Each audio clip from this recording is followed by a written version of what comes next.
We're out here to catch earthworms for fishing, and it's quite a labor-intensive task. Now I'll explain the whole process. Look, it's trying to escape. You shouldn't shine the light directly on it. I usually try to use the flashlight, which I have. Sorry for the strong language, it's just really bright, but it's not a big deal. Here he is sticking out, here is his head. Here he ran away, but you can see the smoke crawling out. It's going to try to escape now. So we need to grab it right away and pull it out. This is how releases are caught on fishing trips. If we don't manage to do it quickly now, he will run away from Nora. You see, I didn't catch it in time. It ran into its burrow. It is very difficult to catch them. But this one crawled out. Look, you see, here's another one. This is a night flower bed. They crawl out. You see? They only come out at night. And look, there's another one over there. Look, they were just here. If the conditions are good, well, you see, with your light, it's trying to escape. We got out well because... and washed away. You see how quickly, because it was raining, the soil was damp. If you need earthworms for bait or to catch bigger fish while fishing, then look, there's another one. And there's another one. What I do in the summer, during dry weather, is I water the flower bed really well, with a watering can or a hose. I water it really well. So around 6 o'clock, and then I come out at night when it's already dark. Now look, I'm not very quick, you see, they understand everything. They're already getting scared. Oops, it's gone. Oops, and it ran away. The slightest movement, the earthworm came out. It's hard to catch. Here's another one, look, there are almost 2 of them. Just one like that. There were 2 of them, and they were crossing each other. Could you see it in the GZU? There were 2 of them, they interbred. There they ran away. So, catching them is quite difficult. I'm telling you right away. Let's go further along the flower bed and take a look. Are there any earthworms? I'm not catching them right now.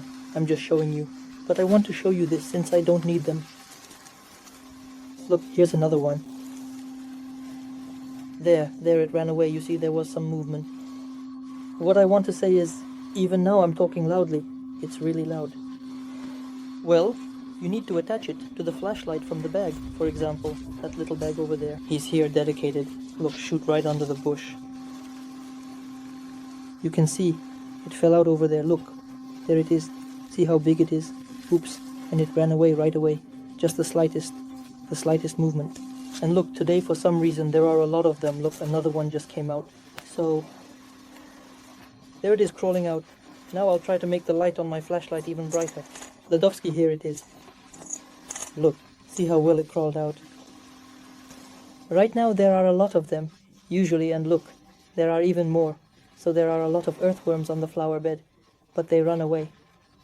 Even with the bright light, you see, they start to scatter immediately. You need to catch them quickly in dim light. And look, here's another big one. If we come, you see, they are somehow mating, or, how should I put it? I don't know, it's not like they're friends with each other. They often push each other away. Don't touch it. It didn't break apart in different directions, cop. And they were born. It would interfere with the love chef. Look, there's another one over there. Another one.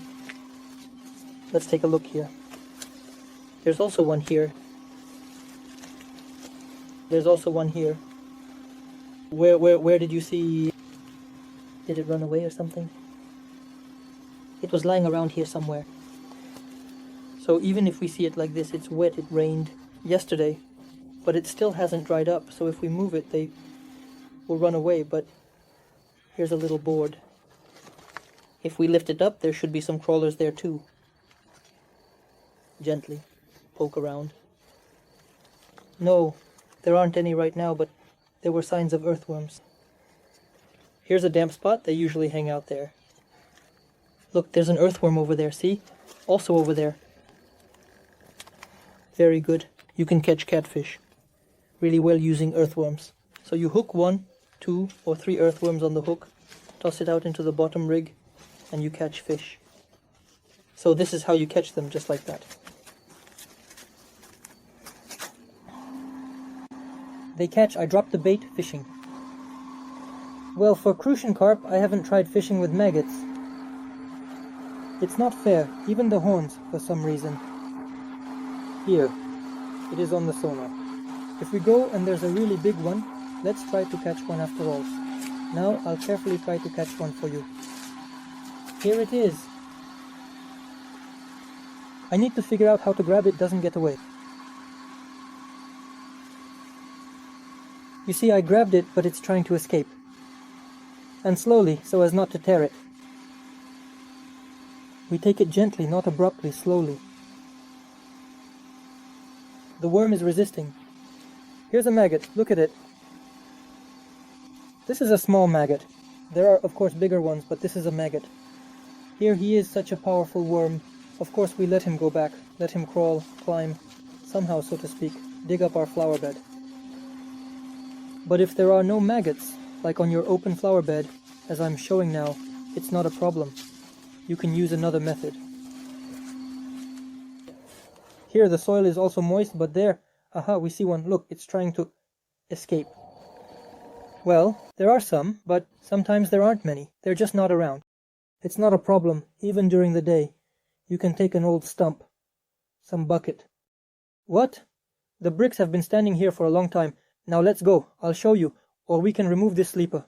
Here, I've had this sitting here for a long time, and it's not a cricket. The project, not in the pants, it almost jumped out. So we take it like this, move it aside. Both, we see it here. It ran away. And there, it's crawling out further. There, this, we see now, it's that time when they, well, after the rain. Not under the sleeper, but mostly they come out in the wet soil. So right now, if you need to catch some. We're talking about storage.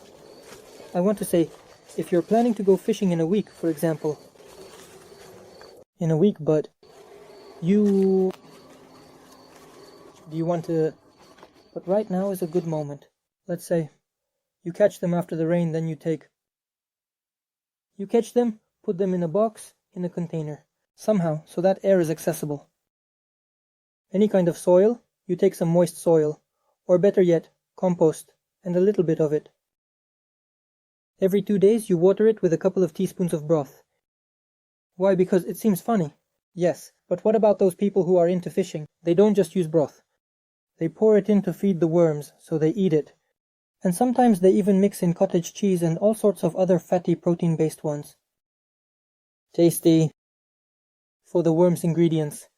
So we can put them in a jar and store them. For fishing. This is how worms are caught. In the pasture.